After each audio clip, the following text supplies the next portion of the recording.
Hi hello everyone, welcome to my channel Srishti tutorial for maths. ನಾನು ಈ ದಿನ ಸಾಮಾನ್ಯ ವಿಜ್ಞಾನಕ್ಕೆ ಸಂಬಂಧಪಟ್ಟಂತಹ ರಸಪ್ರಶ್ನೆಗಳು ಅಂದರೆ ಜನರಲ್ ಸೈನ್ಸ್ಗೆ ಮಲ್ಟಿಪಲ್ ಚಾಯ್ಸ್ ಕ್ವಶನ್ಸ್ ಬರ್ತಾವಲ್ವಾ, HSTR, GPSTR ಅಥವಾ PSTR ಎಕ್ಸಾಮು, ಹೀಗೆ ಇತರೆ ಆಲ್ ಕಾಂಪಿಟೇಟಿವ್ ಎಕ್ಸಾಮ್ಸಲ್ಲೂ ಕೂಡ ಸಾಮಾನ್ಯ ವಿಜ್ಞಾನದ ಆಧಾರದ ಮೇಲೆ ಪ್ರಮುಖವಾಗಿರುವಂಥ ಮಲ್ಟಿಪಲ್ ಚಾಯ್ಸ್ ಕ್ವಶನ್ಸ್ ಇರ್ತವೆ. ಅದಕ್ಕೆ ಸಂಬಂಧಪಟ್ಟ ಹಾಗೆ ಟಾಪ್ 50 ಮಲ್ಟಿಪಲ್ ಚಾಯ್ಸ್ ಕ್ವಶನ್ಸನ್ನು ಈ ಒಂದು ವಿಡಿಯೋದಲ್ಲಿ ನಿಮ್ಮ ಜೊತೆ ಡಿಸ್ಕಷನ್ ಮಾಡ್ತಾ ಇದ್ದೀನಿ. ದಯವಿಟ್ಟು ಇನ್ನೂ ನಮ್ಮ ಚಾನಲ್ ಸಬ್ಸ್ಕ್ರೈಬ್ ಮಾಡಿಲ್ಲ ಅಂದರೆ ಚಾನಲ್ ಸಬ್ಸ್ಕ್ರೈಬ್ ಮಾಡಿ, ಜೊತೆಗೆ ಪಕ್ಕದಲ್ಲಿರುವ ಬೆಲ್ ಐಕನ್ ಕ್ಲಿಕ್ ಮಾಡೋದನ್ನು ಮರಿಬೇಡಿ ಅಂತ ಹೇಳ್ತಾ ಬನ್ನಿ ಶುರು ಮಾಡೋಣ. ಸಾಮಾನ್ಯ ವಿಜ್ಞಾನಕ್ಕೆ ಸಂಬಂಧಪಟ್ಟಂತಹ ರಸಪ್ರಶ್ನೆಗೆ ಸಂಬಂಧಿಸಿದಂತಹ ಪ್ರಶ್ನೆಗಳು ಯಾವ ರೀತಿ ಇರ್ತವೆ, ಉತ್ತರ ಹೇಗೆ ಹೇಳ್ಬೋದು ಅಂತ. ಫಸ್ಟ್ ಕ್ವಶನ್ ಬಂದ್ಬಿಟ್ಟು ಥೈರಾಕ್ಸಿನ್ ಅನ್ನು ಯಾವ ಹಾರ್ಮೋನ್ ಎನ್ನುವರು ಅಂತ ಕ್ವಶನ್. ಸೊ ಈ ಪ್ರಶ್ನೆಗೆ ಉತ್ತರವಾಗಿ ನೀವು ಥೈರಾಕ್ಸಿನ್ ಅನ್ನು ನಾವು ವ್ಯಕ್ತಿತ್ವದ ಹಾರ್ಮೋನ್ ಅಂತ ಕರಿತೀವಿ, ಹಾಗಾಗಿ ಆಪ್ಷನ್ ಸಿ ಸರಿಯಾದ ಉತ್ತರ. ಇನ್ನು ಮುಂದಿನ ಪ್ರಶ್ನೆಯನ್ನ ನೋಡೋದಾದ್ರೆ, ಮೆದುಳಿನ ತಳಭಾಗದಲ್ಲಿ ಹುದುಗಿರುವ ಗ್ರಂಥಿ ಯಾವುದು?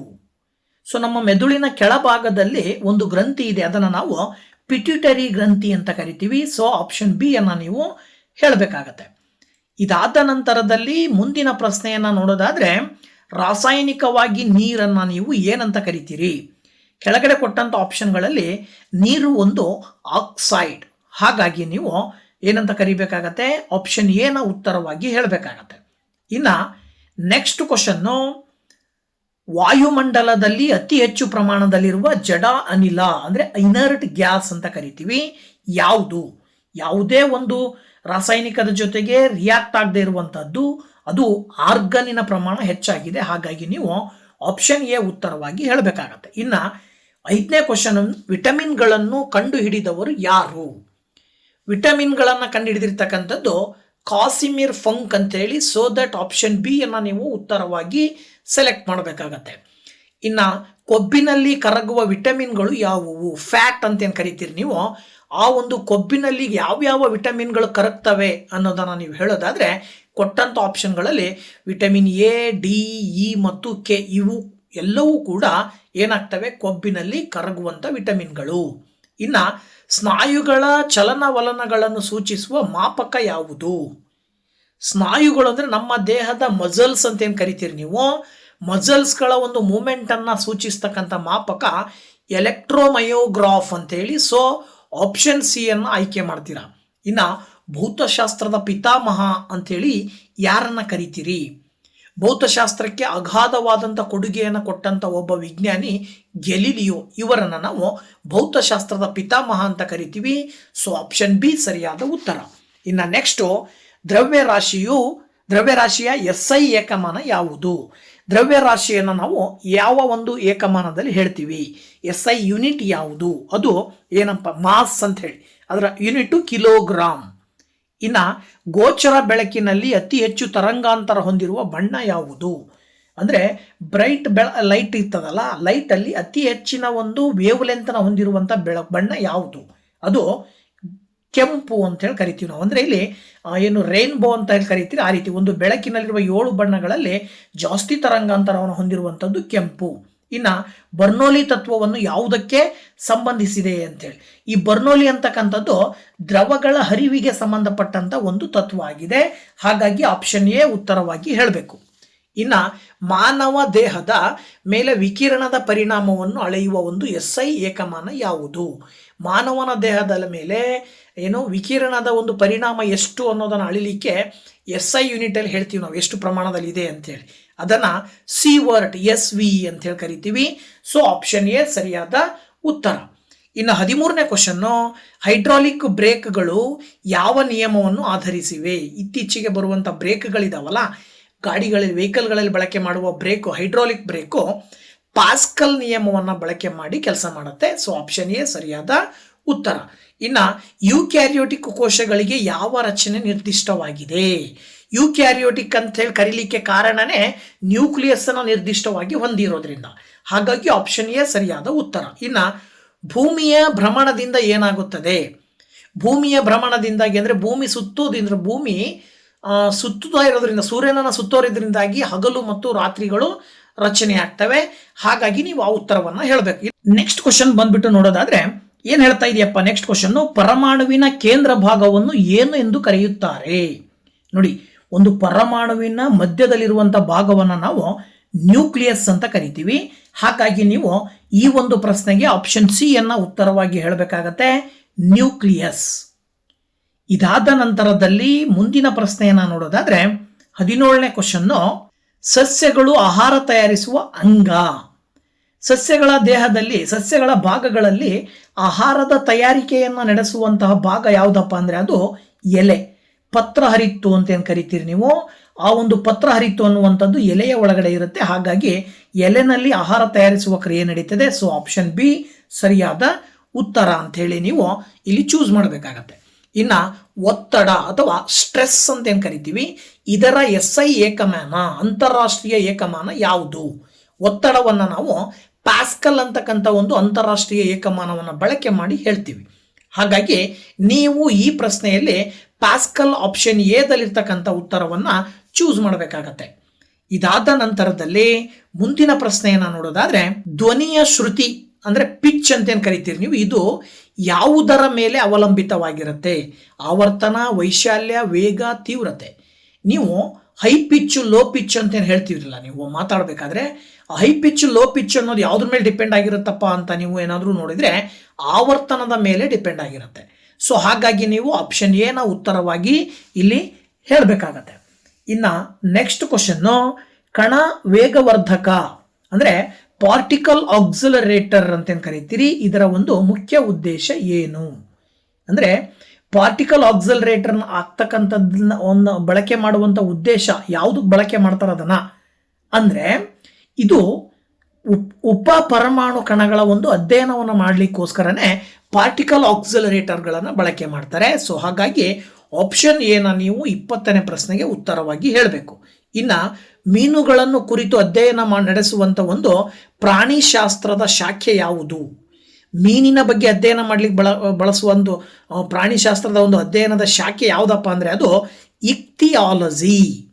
ಅಂದ್ರೆ ಆಪ್ಷನ್ ಸಿ ಅನ್ನ ನೀವು 21ನೇ ಪ್ರಶ್ನೆಗೆ ಚೂಸ್ ಮಾಡಬೇಕಾಗತ್ತೆ. ಮುಂದುವರೆದು, ಮಾನವನ ಬುದ್ಧಿವಂತಿಕೆಯ ವಿಸ್ತೃತ ಬೆಳವಣಿಗೆಗೆ ಕಾರಣವಾದ ಮೆದುಳಿನ ಭಾಗ ಯಾವುದು? ಅಂದ್ರೆ ಮಾನವನ ಒಂದು ಬುದ್ಧಿವಂತಿಕೆ ಅಂತಕ್ಕಂಥದ್ದು ಏನಿದೆಯಲ್ಲ, ಇದರ ಒಂದು ವಿಸ್ತೃತ ಬೆಳವಣಿಗೆಗೆ ಕಾರಣ ಆಗಿರುವಂಥ ಮೆದುಳಿನ ಭಾಗ ಯಾವುದು? ಯಾವ ಭಾಗದ ಕಾರಣದಿಂದಾಗಿ ಮಾನವನ ಒಂದು ಬುದ್ಧಿವಂತಿಕೆ ಹೆಚ್ಚಾಗಿದೆ, ಹೆಚ್ಚು ಬೆಳವಣಿಗೆಯನ್ನು ಹೊಂದುತ್ತೆ ಅಂದ್ರೆ ಮಾನವನ ಮೆದುಳಿನಲ್ಲಿರುವ ಕಾರ್ಟೆಕ್ಸಿನ ಒಂದು ಕಾರಣದಿಂದ. ಸೊ ಆಪ್ಷನ್ ಎ ನ ನೀವು ಈ ಒಂದು ಪ್ರಶ್ನೆಗೆ ಉತ್ತರವಾಗಿ ಹೇಳಬೇಕಾಗತ್ತೆ. ಇನ್ನ ಮೆದೋಜಿರಕಾಂಗ್ ಗ್ರಂಥಿಯಲ್ಲಿರುವ ಲ್ಯಾಂಗರ್ಯಾನ್ಸ್ ಚಿಕ್ಕ ದ್ವೀಪಗಳು ಯಾವ ರಸವನ್ನು ಸ್ರವಿಸುತ್ತವೆ? ಇದು ಅತ್ಯಂತ ಪ್ರಮುಖವಾಗಿರುವಂಥದ್ದು, ಮಧುಮೇಹ ಕಾಯಿಲೆಗೆ ಕಾರಣವಾಗಿರುವಂಥದ್ದು.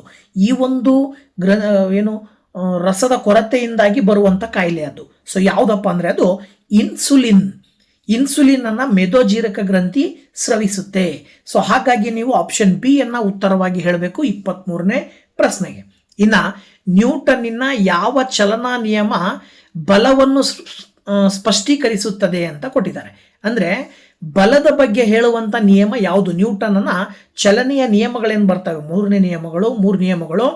ಆ 3 ನಿಯಮಗಳಲ್ಲಿ ಬಲದ ಬಗ್ಗೆ ಹೇಳುವಂತ ನಿಯಮ ಯಾವುದಪ್ಪ ಅಂದ್ರೆ ಅದು ಚಲನೆಯ 2ನೇ ನಿಯಮ. ಈ ಒಂದು ವಿಷಯದ ಬಗ್ಗೆ ತಿಳಿಸುತ್ತೆ. ಸೊ ಹಾಗಾಗಿ ಆಪ್ಷನ್ ಬಿ ಅನ್ನ ನೀವು ಚೂಸ್ ಮಾಡಬೇಕಾಗತ್ತೆ. ಇನ್ನ ಯಾವ ಜೀವಸತ್ವದ ಅಥವಾ ವಿಟಮಿನ್ನಿನ ಕೊರತೆಯಿಂದಾಗಿ ಸ್ಕರ್ವಿ ಅಂತಕ್ಕಂಥ ಕಾಯಿಲೆ ಬರುತ್ತೆ? ಸೊ ಸ್ಕರ್ವಿ ಅನ್ನುವಂಥ ಕಾಯಿಲೆ ಬರೋದು ವಿಟಮಿನ್ ಸಿ ನ ಕೊರತೆಯಿಂದಾಗಿ.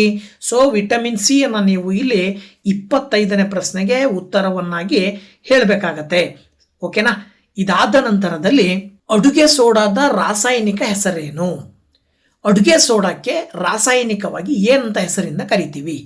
ಏನಪ್ಪ ಅಂದ್ರೆ ಸೋಡಿಯಂ ಬೈಕಾರ್ಬೋನೇಟ್ ಅಂತ ಕರಿತೀವಿ. ಸೊ ಹಾಗಾಗಿ ನೀವು ಈ ಒಂದು ಆಪ್ಷನ್ಗಳಲ್ಲಿ ಬಿ ಆಪ್ಷನ್ ಅನ್ನ ಉತ್ತರವನ್ನಾಗಿ ಚೂಸ್ ಮಾಡಬೇಕಾಗತ್ತೆ. ಮುಂದಿನ ಪ್ರಶ್ನೆ, ವೇಗವನ್ನು ಅಳೆಯುವ SI ಏಕಮಾನ ಅಂದ್ರೆ ವೇಗವನ್ನ SI ಮೂಲಮಾನದಲ್ಲಿ ಹೇಳಬೇಕು. ಏನಂತ ಹೇಳ್ತೀರಿ? ವೇಗ ಅಂತ ಹೇಳಿದ್ರೆ ನಿಮಗೆ ಗೊತ್ತು, ಏನು ದೂರ ಡಿವೈಡೆಡ್ ಬೈ ಏನಂತ ಕರಿತೀವಿ, ಕಾಲ ಅಂತ ಕರಿತೀವಿ. ದೂರ ಡಿವೈಡೆಡ್ ಬೈ ಕಾಲ ಅಂದ್ರೆ ದೂರವನ್ನ ಮೀಟರ್ ಅಲ್ಲಿ ಹೇಳ್ತೀವಿ, ಕಾಲವನ್ನ ಸೆಕೆಂಡ್ ಅಲ್ಲಿ ಹೇಳ್ತೀವಿ. ಹಾಗಾಗಿ ಮೀಟರ್ ಪರ್ ಸೆಕೆಂಡ್ ಅನ್ನುವಂಥ ಆಪ್ಷನ್ ಅನ್ನ ನೀವು ಉತ್ತರವಾಗಿ ಹೇಳಬೇಕಾಗತ್ತೆ. ಇದಾದ ನಂತರದಲ್ಲಿ ಜೀವಕೋಶದ ಶಕ್ತಿ ಕೇಂದ್ರ ಎಂದು ಯಾವುದನ್ನು ಕರೆಯುತ್ತಾರೆ? ಯಾಕೆ ಅಂದರೆ ಜೀವಕೋಶದಲ್ಲಿ ಶಕ್ತಿಯ ಉತ್ಪಾದನೆಯನ್ನು ಕ್ರಿಯೆಯನ್ನು ನಡೆಸುವಂಥ ಒಂದು ಕಣದಂಗ ಇದೆ. ಆ ಒಂದು ಕಣದಂಗವನ್ನು ನಾವು ಮೈಟೋಕಾಂಡ್ರಿಯಾ ಅಂತ ಹೇಳ್ತೀವಿ.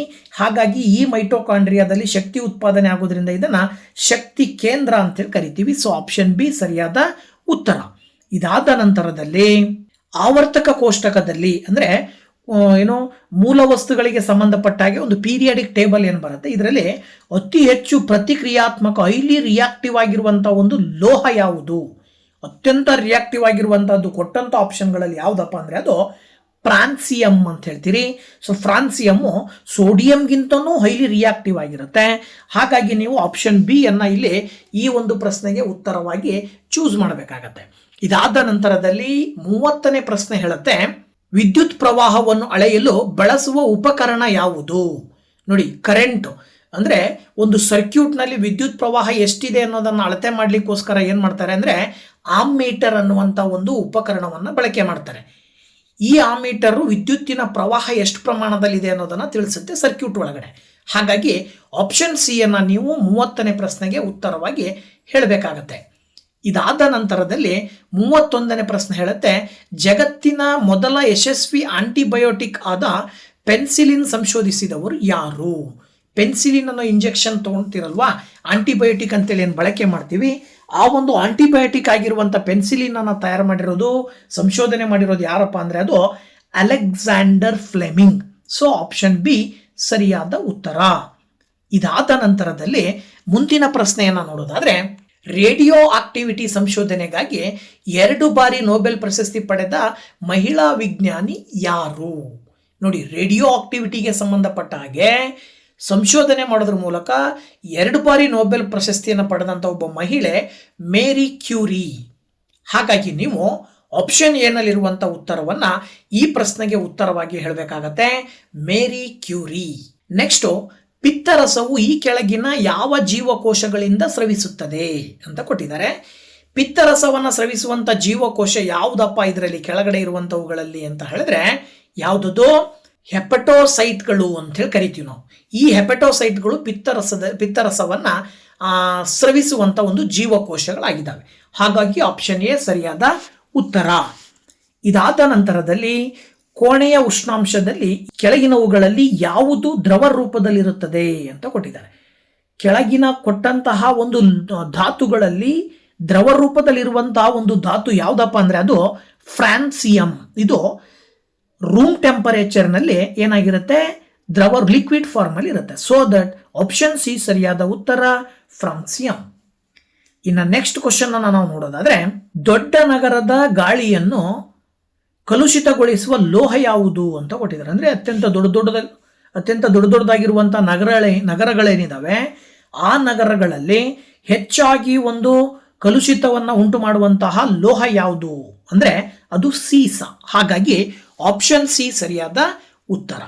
ಇದಾದ ನಂತರದಲ್ಲಿ ನೆಕ್ಸ್ಟ್ ಪ್ರಶ್ನೆಯನ್ನು ನೀವು ನೋಡೋದಾದ್ರೆ, ಈ ಕೆಳಗಿನವುಗಳಲ್ಲಿ ಯಾವುದು ಹೈಡ್ರೋಜನ್ನಿನ ಐಸೋಟೋಪ್ ಅಲ್ಲ? ಹೈಡ್ರೋಜನ್ನಿನ ಐಸೋಟೋಪ್ಗಳು ಬರ್ತಾವೆ. ಪ್ರೋಟಿಯಂ, ಡ್ಯೂಟೇರಿಯಂ, ಟ್ಯೂಟೇರಿಯಂ ಅಂತ ಹೇಳಿ ಕರಿತೀವಿ ನಾವು. ಆಮೇಲೆ ಟ್ರೈಟಿಯಂ ಅಂತ ಕರಿತೀವಿ. ಇಲ್ಲಿಗೆ ಇಲ್ಲದೆ ಇರೋದು ಯಾವುದು? ಹೈಡ್ರೋಜನ್ನಿನ ಐಸೋಟೋಪ್ ಅಲ್ಲದೆ ಇರೋದು ಯಾವುದದು? ಎಟ್ರಿಯಂ. ಸೊ ದಟ್ ಆಪ್ಷನ್ ಡಿ ಅನ್ನು ನೀವು ಉತ್ತರವಾಗಿ ಹೇಳಬೇಕಾಗತ್ತೆ 36ನೇ ಪ್ರಶ್ನೆಗೆ. ನೆಕ್ಸ್ಟ್ ಕ್ವಶನ್ ನೋಡಿ, ಕುಡಿಯುವ ನೀರನ್ನು ಶುದ್ಧೀಕರಿಸಲು ಪೊಟ್ಯಾಷಿಯಂ ಪರ್ಮಾಂಗನೇಟ್ ಅನ್ನು ಬಳಸಲಾಗುತ್ತದೆ ಏಕೆಂದರೆ ಅಂತ ಕೊಟ್ಟಿದ್ದಾರೆ. ಕುಡಿಯುವ ನೀರನ್ನು ಶುದ್ಧೀಕರಿಸಲಿಕ್ಕೆ ಪೊಟ್ಯಾಷಿಯಂ ಪರ್ಮಾಂಗನೇಟ್ ಅನ್ನು ಯಾಕೆ ಬಳಕೆ ಮಾಡ್ತಾರಪ್ಪ ಅಂತ ಕ್ವಶನ್ ಕೇಳಿದರೆ, ಇದು ಏನು ಮಾಡುತ್ತೆ ಅಂದರೆ ನೀರಿನಲ್ಲಿ ಆಕ್ಸಿಡೈಸಿಂಗ್ ಏಜೆಂಟ್ ಆಗಿ ಕೆಲಸ ಮಾಡೋದ್ರ ಮೂಲಕವಾಗಿ ನೀರಿನಲ್ಲಿರುವ ಆಕ್ಸೈಡ್ಸ್ಗಳನ್ನು ಕರಗಿಸುವ ಕೆಲಸವನ್ನು ಮಾಡುತ್ತೆ. ಹಾಗಾಗಿ ಆಪ್ಷನ್ ಡಿ ಸರಿಯಾದ ಉತ್ತರ. ಇನ್ನು ನ್ಯೂಟನ್ನ ಮೊದಲನೇ ಒಂದು ಚಲನೆಯ ನಿಯಮ ಏನಂತ ಕರೀತಾರೆ? ನ್ಯೂಟನ್ನಿನ ಮೊದಲನೆಯ ಒಂದು ಚಲನೆಯ ನಿಯಮವನ್ನು ನಾವೇನಂತ ಕರಿತೀವಿ? ಜಡತ್ವದ ನಿಯಮ ಅಂತೇಳಿ ಕರಿತೀವಿ. ಜಡತ್ವಕ್ಕೆ ಸಂಬಂಧಪಟ್ಟಂಥ ಮಾಹಿತಿಯನ್ನು ಕೊಡುತ್ತೆ. ಹಾಗಾಗಿ ಆಪ್ಷನ್ ಎ ಸರಿಯಾದ ಉತ್ತರ 38ನೇ ಪ್ರಶ್ನೆಗೆ. ಇನ್ನು ಮುಂದುವರೆದು, ಘನ, ದ್ರವ ಮತ್ತು ಅನಿಲಗಳಲ್ಲಿ ಧ್ವನಿಯ ವೇಗ ಅತಿ ಹೆಚ್ಚು ಎಲ್ಲಿದೆ ಅಂತೇಳಿ. ಘನ ಸ್ಥಿತಿಯಲ್ಲಿ ಧ್ವನಿಯ ವೇಗ ಜಾಸ್ತಿ ಇರುತ್ತೋ, ದ್ರವ ವಸ್ತುವಿನಲ್ಲಿ ಧ್ವನಿಯ ವೇಗ ಜಾಸ್ತಿ ಇರುತ್ತೋ, ಅನಿಲದಲ್ಲಿ ಅಂದರೆ ಇವುಗಳನ್ನು ನೀವು ಮಾಧ್ಯಮಗಳು ಅಂತ ಕನ್ಸಿಡರ್ ಮಾಡಿದ್ರೆ ಯಾವ ಮಾಧ್ಯಮದಲ್ಲಿ ಧ್ವನಿಯ ವೇಗ ಜಾಸ್ತಿ ಇರುತ್ತೆ? ಅಲ್ಲಿ ಘನ ಮಾಧ್ಯಮದಲ್ಲಿ ಅಥವಾ ಘನ ವಸ್ತುವಿನಲ್ಲಿ ಧ್ವನಿಯ ಒಂದು ವೇಗ ಹೆಚ್ಚಾಗಿರುತ್ತದೆ ಅಂತ ಹೇಳ್ತೀವಿ. ಸೊ ಆಪ್ಷನ್ ಸಿ ಸರಿಯಾದ ಉತ್ತರ. ಇನ್ನ CV ರಾಮನ್ ಅವರಿಗೆ ನೊಬೆಲ್ ಪ್ರಶಸ್ತಿ ದೊರಕಲು ಕಾರಣವಾದ ಪರಿಣಾಮ ಯಾವುದು? ಸೊ CV ರಾಮನ್ ಅವರು ನೊಬೆಲ್ ಪ್ರಶಸ್ತಿಯನ್ನು ಪಡೆದಿರುವಂಥ ಒಂದು ಮಾಹಿತಿ ಯಾವುದರ ಆಧಾರದ ಮೇಲೆ ಅಂದರೆ ಅದು ಅವರೇ ಒಂದು ಹೇಳಿರುವಂಥ ಪರಿಣಾಮ ರಾಮನ್ ಪರಿಣಾಮ ಅಂತ ಕರೀತಾರೆ. ಈ ರಾಮನ್ ಪರಿಣಾಮದ ಮಾಹಿತಿಯನ್ನು ಏನು ಕೊಟ್ಟರು ಫಿಸಿಕ್ಸಿಗೆ ಸಂಬಂಧಪಟ್ಟ ಹಾಗೆ, ಈ ಕಾರಣದಿಂದಾಗಿ ಅವರಿಗೆ ಏನೋ ನೊಬೆಲ್ ಪ್ರಶಸ್ತಿ ಸಿಗುತ್ತೆ. ಸೊ ಆಪ್ಷನ್ ಬಿ ಸರಿಯಾದ ಉತ್ತರ ಆಗತ್ತೆ. ಇನ್ನು ನೆಕ್ಸ್ಟ್ ಕ್ವಶನು, ಅಣು ಗಡಿಯಾರವು ಯಾವುದರ ಆಧಾರದ ಮೇಲೆ ಕಾರ್ಯನಿರ್ವಹಿಸುತ್ತದೆ? ಅಣು ಗಡಿಯಾರ ಅಂತಕ್ಕಂಥದ್ದು ಯಾವ ಒಂದು ತತ್ವದ ಆಧಾರದ ಮೇಲೆ ಕಾರ್ಯವನ್ನು ನಿರ್ವಹಣೆ ಮಾಡುತ್ತೆ ಅನ್ನೋದನ್ನ ಕ್ವಶನ್ ಕೇಳಿದ್ದಾರೆ. ಈ ಅಣು ಗಡಿಯಾರ ಕೆಲಸವನ್ನು ಮಾಡ್ತಾ ಇದೆ ಅನ್ನೋದಕ್ಕೆ ಮೂಲ ಕಾರಣ ಅಲ್ಲಿ ಪರಮಾಣುಗಳ ಒಂದು ಆವರ್ತನದ ಕಾರಣದಿಂದಾಗಿ ಅದು ಕಾರ್ಯನಿರ್ವಹಣೆಯನ್ನು ಮಾಡುತ್ತೆ. ಹಾಗಾಗಿ ಆಪ್ಷನ್ ಎನ ನೀವು ಉತ್ತರವಾಗಿ ಹೇಳಬೇಕು. ಇನ್ನು ವಿದ್ಯುತ್ ಪ್ರವಾಹದ ದಿಕ್ಕು ಯಾವ ದಿಕ್ಕಿನಿಂದ ಯಾವ ದಿಕ್ಕಿಗೆ ಎಂದು ಪರಿಗಣಿಸಲಾಗುತ್ತದೆ? ವಿದ್ಯುತ್ ಪ್ರವಾಹವು ಯಾವ ದಿಕ್ಕಿನಿಂದ ಯಾವ ದಿಕ್ಕಿಗೆ ಹೋಗುತ್ತೆ? ಧನದಿಂದ ಋಣಕ್ಕೆ ಹೋಗುತ್ತಾ, ಋಣದಿಂದ ಧನಕ್ಕೆ ಹೋಗುತ್ತಾ, ಅಥವಾ ಎರಡೂ ದಿಕ್ಕಿನಲ್ಲಿ ಹೋಗುತ್ತಾ, ಅಥವಾ ಯಾವುದೇ ಅಲ್ವಾ ಅಂತೇಳಿ. ಆಕ್ಚುಯಲ್ ಆಗಿ ಏನಾಗುತ್ತೆ, ಅದು ಧನದಿಂದ ಋಣಕ್ಕೆ ವಿದ್ಯುತ್ ಪ್ರವಾಹದ ದಿಕ್ಕು ಚಲಿಸ್ತಾ ಇರುತ್ತೆ. ಹಾಗಾಗಿ ಆಪ್ಷನ್ ಎನ ನೀವು ಈ ಪ್ರಶ್ನೆಗೆ ಉತ್ತರವಾಗಿ ಹೇಳಬೇಕಾಗತ್ತೆ. ಇದಾದ ನಂತರದಲ್ಲಿ ಮುಂದಿನ ಪ್ರಶ್ನೆಯನ್ನು ನೀವು ನೋಡೋದಾದ್ರೆ 43ನೇ ಪ್ರಶ್ನೆ ಬಂದ್ಬಿಟ್ಟು, ಸಾಮಾನ್ಯ ಸಾಪೇಕ್ಷತಾ ಸಿದ್ಧಾಂತವು ಯಾವುದನ್ನು ವಿವರಿಸುತ್ತದೆ? ಸಾಪೇಕ್ಷತಾ ಸಿದ್ಧಾಂತದ ಬಗ್ಗೆ ನಾವು ಕಲ್ತಿದ್ದೀವಿ. ಈ ಒಂದು ಸಾಪೇಕ್ಷತಾ ಸಿದ್ಧಾಂತದಲ್ಲಿ ಯಾವ ಮಾಹಿತಿ ಸಿಗುತ್ತೆ ನಮಗೆ? ಸಾಪೇಕ್ಷತಾ ಸಿದ್ಧಾಂತ ನಮಗೆ ಏನು ತಿಳಿಸುತ್ತೆ ಅಂತ ಹೇಳಿದ್ರೆ, ನಮಗೆ ಕೆಳಗೆ ಕೊಟ್ಟಂತ ಆಪ್ಷನ್ಗಳಲ್ಲಿ ಗುರುತ್ವಾಕರ್ಷಣೆಯ ಒಂದು ಮಾಹಿತಿಯನ್ನ, ಅವುಗಳಿಗೆ ಅದಕ್ಕೆ ಸಂಬಂಧಪಟ್ಟಂತ ವಿವರಣೆಯನ್ನ ಸಾಪೇಕ್ಷತಾ ಸಿದ್ಧಾಂತ ನಮಗೆ ಕೊಡುತ್ತೆ. ಹಾಗಾಗಿ ಆಪ್ಷನ್ ಎ ಸರಿಯಾದ ಉತ್ತರ ಆಗತ್ತೆ. ಇನ್ನು ನೆಕ್ಸ್ಟ್, ನ್ಯೂಟ್ರಾನ್ ಇದರ ವಿದ್ಯುದಾವೇಶ ಯಾವುದು? ಅಂದ್ರೆ ಇದು ಪಾಸಿಟಿವ್, ನೆಗೆಟಿವ್ ಅಥವಾ ನ್ಯೂಟ್ರಲ್ ಅಂತ ಕೇಳಿದ್ದಾರೆ. ನ್ಯೂಟ್ರಾನ್ ಅಂತ ಕೊಟ್ಟಿದ್ದಾರೆ. ಇದು 3ನೇ ಪಾರ್ಟಿಕಲ್ಲು. ಸೊ ಇದು ಏನಾಗಿರುತ್ತೆ? ನ್ಯೂಟ್ರಲ್ ಆಗಿರುತ್ತೆ. ಅಂದ್ರೆ ತಟಸ್ಥ ವಿದ್ಯುದಾವೇಶವನ್ನು ಹೊಂದಿರುತ್ತದೆ ಅಂತ ಹೇಳಬೇಕಾಗತ್ತೆ. ಸೊ ಆಪ್ಷನ್ ಸಿ ಸರಿಯಾದ ಉತ್ತರ. ಇದಾದ ನಂತರದಲ್ಲಿ ವಿಲ್ಹೆಮ್ ರಾಂಟ್ಜನ್ ಸಂಶೋಧನೆ ಈ ಕೆಳಗಿನ ಯಾವುದರ ಮೇಲೆ ಆಧರಿಸಿದೆ? ನೋಡಿ, ವಿಲ್ಹೆಮ್ ರಾಂಟ್ಜನ್ ಅಂತಕ್ಕಂಥ ಒಂದು ಸಂಶೋಧನೆಗೆ ಸಂಬಂಧಪಟ್ಟ ಹಾಗೆ ಯಾವುದಕ್ಕೆ ಸಂಬಂಧಪಟ್ಟಿದ್ದು? ಈ ಒಂದು ಸಂಶೋಧನೆಯು ಎಕ್ಸ್ರೇ ಅಂತೇಳಿ ಏನು ಬಳಕೆ ಮಾಡ್ತೀವಿ ನಾವು, ಆ ಎಕ್ಸ್ರೇಯ ಬಗ್ಗೆ ಮಾಹಿತಿ, ಎಕ್ಸ್ರೇಯ ಒಂದು ಸಂಶೋಧನೆ ಮಾಡಲಿಕ್ಕೋಸ್ಕರ ನಡೆಸಿರುವಂತಹದ್ದು. ಹಾಗಾಗಿ ನೀವು ಆಪ್ಷನ್ ಸಿ ಅನ್ನ ಈ ಪ್ರಶ್ನೆಗೆ ಉತ್ತರವಾಗಿ ಹೇಳಬೇಕಾಗತ್ತೆ. ಮುಂದಿನ ಪ್ರಶ್ನೆ 46ನೇ ಪ್ರಶ್ನೆಯನ್ನು ನೀವು ನೋಡೋದಾದ್ರೆ, ನಿರ್ನಾಳ ಗ್ರಂಥಿಗಳು ಸ್ರವಿಸುವ ರಾಸಾಯನಿಕ ವಸ್ತುಗಳನ್ನು ಏನೆಂದು ಕರೆಯುತ್ತಾರೆ? ನಿರ್ನಾಳ ಗ್ರಂಥಿ ಅಂತೇಳಿ ಕರಿತೀವಿ ನಾವು. ಅಂದ್ರೆ ಏನು ಅಂದ್ರೆ ನಾಳರಹಿತವಾಗಿರುವಂತಹ, ನಾಳ ಇಲ್ಲದೆ ಇರುವಂತಹ ಗ್ರಂಥಿಗಳು ಅಂತ ಕರಿತೀವಿ ನಾವು. ಸೊ ಈ ತರಹದ ಒಂದು ನಾಳ ಇಲ್ಲದೆ ಇರುವಂತಹ ಗ್ರಂಥಿಗಳು ಏನು ಸ್ರವಿಸುವ ರಾಸಾಯನಿಕ ಏನಿದೆ, ಇದನ್ನು ನಾವು ಹಾರ್ಮೋನ್ ಅಂತ ಕರಿತೀವಿ. ಹಾಗಾಗಿ ಆಪ್ಷನ್ ಬಿ ಸರಿಯಾದ ಉತ್ತರ, ಹಾರ್ಮೋನುಗಳು. ಇದಾದ ನಂತರದಲ್ಲಿ ಮುಂದಿನ ಪ್ರಶ್ನೆಯನ್ನ ನಾವು ನೋಡೋದಾದ್ರೆ, ಹುಳುಕಡ್ಡಿ ರೋಗಕ್ಕೆ ಕಾರಣವಾದ ಸೂಕ್ಷ್ಮ ಜೀವಿ ಯಾವುದು? ಈ ಒಂದು ಹುಳುಕಡ್ಡಿ ಅಂತಕ್ಕಂಥ ಒಂದು ರೋಗಕ್ಕೆ ಕಾರಣವಾಗಿರುವ ಸೂಕ್ಷ್ಮ ಜೀವಿ ಕೆಳಗಿನವುಗಳನ್ನು ನೋಡ್ತಾ ಹೋದಾಗ ಕೊಟ್ಟಂತ ಆಪ್ಷನ್ಗಳಲ್ಲಿ ಹುಳುಕಡ್ಡಿಗೆ ಕಾರಣವಾದಂಥ ಒಂದು ಸೂಕ್ಷ್ಮ ಜೀವಿ ಯಾವುದಪ್ಪ ಅಂತ ಹೇಳಿದ್ರೆ, ಶಿಲೀಂಧ್ರದ ಕಾರಣದಿಂದ ಹುಳುಕಡ್ಡಿ ರೋಗ ಬರುತ್ತೆ. ಹಾಗಾಗಿ ಆಪ್ಷನ್ ಡಿ ಅನ್ನು ನೀವು ಉತ್ತರವಾಗಿ ಹೇಳಬೇಕಾಗತ್ತೆ 47ನೇ ಪ್ರಶ್ನೆಗೆ. ಮುಂದುವರೆದು, ದೇಹದ ಚಲನವಲನಗಳಿಗೆ ಕಾರಣವಾದ ಅಂಗಾಂಶ ಯಾವುದು? ನಮ್ಮ ದೇಹದಲ್ಲಿ ಚಲನವಲನಗಳು ಉಂಟಾಗ್ತವಲ್ವಾ, ಈ ರೀತಿಯ ನಮ್ಮ ದೇಹದ ಚಲನವಲನಗಳನ್ನು ಉಂಟು ಮಾಡಲಿಕ್ಕೋಸ್ಕರನೇ ಒಂದು ಅಂಗಾಂಶ ಇದೆ. ಆ ಒಂದು ಅಂಗಾಂಶವನ್ನು ನಾವು ಸ್ನಾಯು ಅಂಗಾಂಶ ಅಂತ ಕರಿತೀವಿ. ಸೊ ಆಪ್ಷನ್ ಸಿ ಸರಿಯಾದ ಉತ್ತರ. ಇನ್ನು ಮುಂದುವರೆದು 49ನೇ ಪ್ರಶ್ನೆಯನ್ನು ನೀವಿಲ್ಲಿ ಅಬ್ಸರ್ವ್ ಮಾಡೋದಾದ್ರೆ, ಚಿಕನ್ ಗುನ್ಯಾ ರೋಗವನ್ನ ಹರಡುವ ಸೊಳ್ಳೆ ಯಾವುದು? ಇದು ಚಿಕನ್ ಗುನ್ಯಾ ರೋಗಕ್ಕೆ ಕಾರಣವಾಗಿರುವ ಸೊಳ್ಳೆಯನ್ನು ನಾವು ಈಡಿಸ್ ಈಜಿಪ್ಟಿ ಅಂತ ಹೇಳಿ ಕರಿತೀವಿ. ಸೊ ಆಪ್ಷನ್ ಬಿ ಅನ್ನ ಈ ಪ್ರಶ್ನೆಗೆ ಉತ್ತರವಾಗಿ ನೀವು ಸೆಲೆಕ್ಟ್ ಮಾಡಬೇಕಾಗತ್ತೆ. ಏನೋ ಈಡಿಸ್ ಈಜಿಪ್ಟಿ. ಇನ್ನ ಇದೇ ವಿಡಿಯೋದಲ್ಲಿ ಕೊನೆಯ 50ನೇ ಪ್ರಶ್ನೆಯನ್ನ ನಾವು ನೋಡೋದಾದ್ರೆ, ಏನಪ್ಪಾ ಅಂದ್ರೆ ಮನುಷ್ಯನ ದೈಹಿಕ ಮತ್ತು ಬೌದ್ಧಿಕ ಬೆಳವಣಿಗೆಗಳನ್ನ ನಿಯಂತ್ರಿಸುವ ಗ್ರಂಥಿಗಳ ರಾಜ್ಯ ಯಾವುದು ಅಂತ ಕೊಟ್ಟಿದ್ದಾರೆ. ಮನುಷ್ಯನ ದೇಹದ ಒಳಗಡೆ ಬೌದ್ಧಿಕ ಮತ್ತು ದೈಹಿಕ ಎರಡೂ ಬೆಳವಣಿಗೆಗೆ ನಿಯಂತ್ರಣವನ್ನ ನೀಡ್ತಕ್ಕಂಥ ಒಂದು ಗ್ರಂಥಿ ಯಾವುದಪ್ಪ ಅಂತ ಹೇಳಿದ್ರೆ ಅದು ಪಿಟ್ಯೂಟರಿ ಅಂತೇಳಿ ಕರಿತೀವಿ. ಅಂದ್ರೆ ಪಿಟ್ಯೂಟರಿ ಅಂತೇಳಿ ಕರಿತೀವಿ. ಈ ಪಿಟ್ಯೂಟರಿ ಏನು ಮಾಡುತ್ತೆ ಅಂದ್ರೆ ದೈಹಿಕ ಮತ್ತು ಬೌದ್ಧಿಕ ಬೆಳವಣಿಗೆಗಳಿಗೆ ಸಂಬಂಧಪಟ್ಟಂತೆ ಏನು ಹಾರ್ಮೋನ್ಸ್ ಅನ್ನ ಸ್ರವಿಸ್ತವೆ, ಆ ಹಾರ್ಮೋನ್ಸ್ ಅನ್ನ ಸ್ರವಿಸಲಿಕ್ಕೆ ಕಾರಣವಾಗಿರುವಂತ ಒಂದು ರಾಜನ ರೀತಿಯಲ್ಲಿ ಕೆಲಸವನ್ನು ನಿರ್ವಹಣೆ ಮಾಡುತ್ತೆ. ಹಾಗಾಗಿ ನೀವು ಆಪ್ಷನ್ ಸಿ ಅನ್ನ ಉತ್ತರವಾಗಿ ಹೇಳಬೇಕಾಗತ್ತೆ. ಸೊ ಸಾಮಾನ್ಯ ವಿಜ್ಞಾನ ಅಥವಾ ಜನರಲ್ ಸೈನ್ಸ್ಗೆ ಸಂಬಂಧಪಟ್ಟ ಹಾಗೆ ಸುಮಾರು ಅತ್ಯಂತ ಪ್ರಮುಖವಾಗಿರುವಂಥ 50 ಪ್ರಶ್ನೆಗಳನ್ನು ಈ ವಿಡಿಯೋದಲ್ಲಿ ನಿಮ್ಮ ಜೊತೆ ಡಿಸ್ಕಷನ್ ಮಾಡಿದ್ದೀನಿ. ಸೊ ವಿಡಿಯೋ ಇಷ್ಟ ಆದರೆ ಲೈಕ್ ಮಾಡಿ, ಶೇರ್ ಮಾಡಿ, ಹಾಗೆ ಕಮೆಂಟ್ ಮಾಡಿ ಅಂತ ಹೇಳ್ತಾ ಇದೇ ತರಹದ ಪ್ರಶ್ನೆಗಳೊಂದಿಗೆ ಇದೇ ತರಹದ ವಿಡಿಯೋದೊಂದಿಗೆ ಮುಂದಿನ ದಿನಗಳಲ್ಲಿ ಮತ್ತೆ ಬರ್ತೀನಿ. ಅಲ್ಲಿ ತನಕ ವೇಟ್ ಮಾಡ್ತಾ ಇರಿ ಅಂತ ಹೇಳ್ತಾ once again thank you very much. Bye bye.